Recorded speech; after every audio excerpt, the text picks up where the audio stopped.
সম্পূর্ণ নিরামিষভাবে সজনে ডাঁটা ও আলু দিয়ে দারুণ স্বাদের রেসিপি আজকে আমি আপনাদের সঙ্গে শেয়ার করব। এইভাবে বানালে গরম ভাতের সঙ্গে খেতে দুর্দান্ত লাগে। নমস্কার বন্ধুরা, রূপাস কিচেনে সবাইকে স্বাগতম। তাহলে চলুন দেখে নেওয়া যাক। শুরু থেকে শেষ পর্যন্ত দেখার জন্য আপনাদের কাছে অনুরোধ রইল।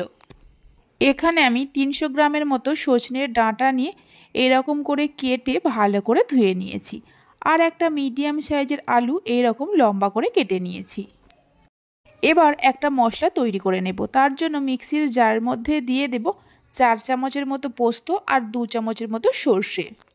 এই রেসিপিটা আমি সর্ষে আর পোস্ত দুরকম মিশিয়ে করছি। আপনারা চাইলে শুধু পোস্ত দিয়েও এই রেসিপিটা বানাতে পারেন। অল্প একটু নুন দিয়ে ঢাকা দিয়ে মিক্সিতে প্রথমে একটু গুঁড়ো করে নেব। তারপর অল্প করে জল দিয়ে দেব আর 3-4টে কাঁচা লঙ্কাকে 2 টুকরো করে নিয়ে দিয়ে দেব। ঢাকা দিয়ে মিক্সিতে খুব ভালো করে পেস্ট করে নিতে হবে। দেখুন খুব ভালো করে পেস্ট করে নেওয়া হয়ে গেছে।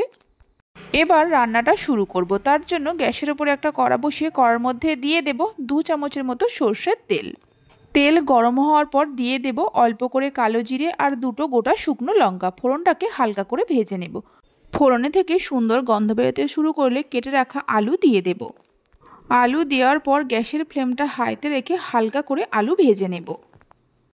মিনিট 2 সময় ধরে আলু ভেজে নেওয়ার পর এর মধ্যে দিয়ে দেব কেটে রাখা সজনে ডাঁটা। সজনে ডাঁটা দেওয়ার পর অল্প করে নুন দিয়ে দেব। মিডিয়াম ফ্লেমে মিনিট 2-3 সময় ধরে ভেজে নেব। তবে আলু আর সজনে ডাঁটাগুলোকে খুব বেশি সময় ধরে ভাজতে যাবেন না। আলু আর সজনে ডাঁটাগুলোকে হালকা করে ভেজে নেওয়ার পর মিক্সির জারের মধ্যে যে সর্ষে পোস্ত আর কাঁচা লঙ্কা পেস্ট করে রেখেছিলাম দিয়ে দেব। মিক্সির জারে অল্প করে জল দিয়ে সেই জলটাও দিয়ে দেব। সামান্য হলুদ দিয়ে মিডিয়াম ফ্লেমে আরও মিনিট 2-3 সময় ধরে সব কিছুকে কষিয়ে নেব। এইভাবে একবার রেসিপিটা বানিয়ে দেখতে পারেন। বাড়িতে বানালে খেয়ে কেমন লাগলো অবশ্যই আমাকে কমেন্ট করে জানাবেন। সব কিছুকে কষিয়ে নেওয়ার পর দিয়ে দেব পরিমাণ মতো জল।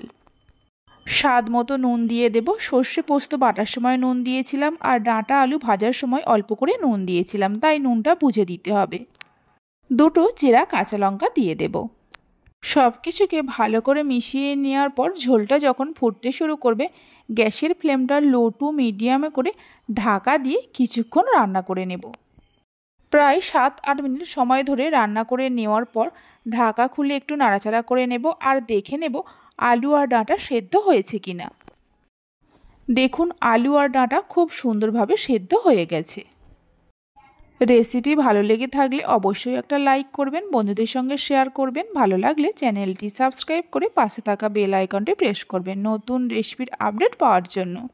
সবশেষে 1 চামচের মতো সর্ষের তেল দেওয়ার পর গ্যাসের ফ্লেমটা বন্ধ করে দিয়ে ঢাকা দিয়ে মিনিট 5 সময়ের জন্য রেখে দেব। 5 মিনিট পর ঢাকা খুলে দেখাচ্ছি, দেখুন কত সুন্দর হয়েছে। তাহলে চলুন ভিডিওটা আমি এখানেই শেষ করছি। আপনারা সবাই ভালো থাকবেন, সুস্থ থাকবেন। ধন্যবাদ।